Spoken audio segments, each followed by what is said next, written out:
আজকের topic BiPAP, that's bilevel positive airway pressure. এটা একটা প্রেশার আমরা ম্যানুয়ালি সেট করছি, that falls under non invasive ventilation আর NIPPV, non invasive positive pressure ventilation. অর্থাৎ patient নিজে থেকে প্রপারলি ভেন্টিলেট হচ্ছে না বা ওর এফোর্ট কম, তার সাপোর্ট হিসেবে আমরা বাইরে থেকে এটা ব্যবহার করছি।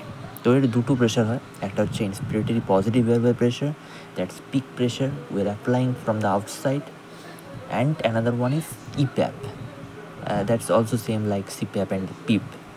It's continuous pressure that blows throughout the respiration, and it helps to open up the alveoli. If it's collapsed or filled up with fluid, then আমরা এটা ইউজ করতে পারি। তো পাশে একটা অ্যাপ্লিকেশন অফ পিপ হিসেবে দেখানো হয়েছে যে কীভাবে পিপ অ্যাপ্লাই করে আমরা অ্যালভিওলাইকে ওপেন আপ করছি, এর ফলে সারফেস এরিয়া বাড়ছে অ্যান্ড প্রপার ভেন্টিলেশন হচ্ছে, অর্থাৎ অক্সিজেনেশন অ্যান্ড ভেন্টিলেশন। ওকে, এর পাশের গ্রাফটা দেখানো হয়েছে যে একটা কন্টিনিউয়াস প্রেশার ইউজ হচ্ছে, যেটা পিপ হিসেবে দেখানো হচ্ছে, পিপ পজিটিভ অ্যান্ড এক্সপিরেটরি প্রেশার। এর উপর একটা ইন্সপিরেটরি প্রেশার ম্যান্ডেটরি ব্রিথে ইউজ হচ্ছে, যেটা পিক ইন্সপিরেটরি প্রেশারে হাইস্ট লিমিটে যাচ্ছে।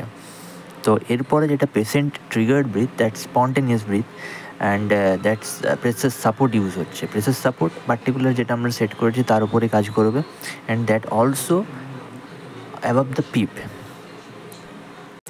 এবার এখানে অনেকেরই কনফিউশন থাকে, নর্মালি আমি তো দেখেছি বিভিন্ন জায়গায় যে বাইপ্যাপ স্পন্টেনিয়াস ব্রিথ দিচ্ছে, আমি পেশেন্টকে ট্রিগার্ড ব্রিথ দিচ্ছি, তাহলে সেখানে আবার প্রেসার সাপোর্ট আসছে কোথা থেকে?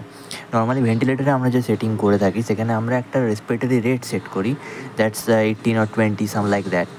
এবার যখন পেশেন্ট এর থেকে উপরে ব্রিথ নিচ্ছে তখন ওই পার্টিকুলার সাপোর্ট প্রেশারে ও নর্মাল ব্রিথগুলো নেবে। আমি ধরলাম ভেন্টিলেটার আমি সেট করেছি 18টা ব্রিথ আছে, 18টা ব্রিথ পেশেন্ট ট্রিগার্ড ব্রিথ, এবং তাতে আমি IPAP EPAP সেট করে রেখেছি, দ্যাটস টোটালি আপন পেশেন্ট, অ্যান্ড তার সাথে ও সাইকেল করে হচ্ছে। কিন্তু যদি এর ওপরে বেশি নেয়, ধরো 25টা ব্রিথ নিচ্ছে, তখন আমাকে ওই এক্সট্রা ব্রিথগুলো প্রেসার সাপোর্ট সাহায্য করবে ব্রিথ নেওয়ার জন্য। আরও একটা জিনিস রয়েছে যেটা মডার্ন বাইপ্যাপ মেশিনে দেখানো হয়, যে AVAPS, অর্থাৎ average volume assured pressure support. একটা মোড রয়েছে যেখানে আমরা ম্যানুয়ালি একটা ভলিউম সেট করতে পারি, সেখানে ম্যাক্স IPAP আর মিন IPAP থাকে। অর্থাৎ ওই ম্যাক্স IPAP মিন IPAPের মধ্যে ওই টার্গেটেড ভলিউম ডেলিভার করার জন্য ও সাইকেল করবে, কিন্তু ওই পার্টিকুলার ভলিউম ডেলিভার করবে। এতে সুবিধা কী হয়, যে আমার টার্গেটেড যে মিনিট ভলিউম সেটা আমি অ্যাচিভ করতে পারবো। তাহলে ইনশর্ট বাইপ্যাপ দুটো বাই লেভেল প্রেশার ইউজ হচ্ছে, একটা কন্টিনিউয়াস প্রেশার যেটা অ্যালভিওলাইকে ওপেন আপ করে রাখছে, আর IPAPটা কী করছে, ভেন্টিলেশনে সাহায্য করছে, যেটা হচ্ছে পেশেন্ট যখন ইফোর্ট দেবে তার সাথে ও এক্সট্রা অ্যাক্টিভিটি করে প্রপার ভেন্টিলেশন করাবে। তাহলে একটা EVG দিয়ে আমরা এবার দেখে নিই যে কীভাবে আমরা ভেন্টিলেটার বা বাইপ্যাপ মেশিনে আমরা সেট করতে পারি। তো এখানে দেখানো হচ্ছে যে PH আছে 7.38, PCO2 85 mmHg, PO2 75 mmHg, আর বাইকার 50.3। ছেড়ে দিই আমি, এটা কম্পেনসেট করে আছে। যাই হোক, তাহলে বাইপ্যাপ যদি 12/6 সেট থাকে, আমি ওটা কী সেট করবো? তো পেশেন্ট সাপোর্ট আমাকে বাড়াতে হবে। তো আমাদের এখানে কি দেখতে হবে, যে ভেন্টিলেশনটা যেন ভালো হয়। ভেন্টিলেশনের জন্য আমাকে দেখতে হবে যে প্রেসার সাপোর্ট কত আছে।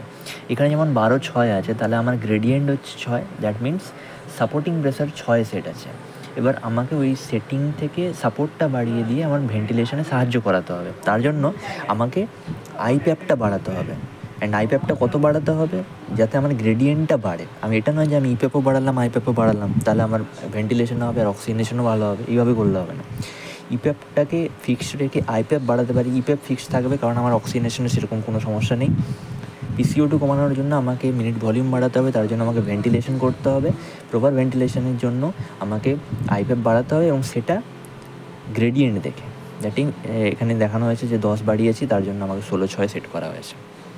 তো সেকেন্ড EVGতে কী আছে, PH 7.12, PCO2 80, PO2 63, and biker 38। Compensation ছেড়ে দিলাম, কী আছে, PCO2 বেশি আছে মানে আমাকে ভেন্টিলেট করাতে হবে, আর ভেন্টিলেট করার জন্য আমাকে IPAP বাড়াতে হবে। গ্রেডিয়েন্ট দেখে কত কী বাড়াবো সমস্ত কিছু দেখানো হয়েছে, এটা আগের মতনই, সেরকম কিছু নেই। এবার হ্যাঁ, এখানে একটা জিনিস দেখতে হবে, যেখানে যেহেতু FiO2 বলা নেই, তাহলে FiO2 কত আছে আমাকে সেট করতে হবে। যদি মনে হয় যে FiO2 80%, 90%-এর কাছাকাছি আছে, তাহলে আমাকে EPAP বাড়িয়ে ওই গ্রেডিয়েন্ট দেখে সেট করতে হবে। এবার ইন্ডিকেশন কন্ট্রা ইন্ডিকেশন মোটামুটি সব জায়গাতেই বলা থাকে, সো সেটা নতুন করে বলার কিছু নেই।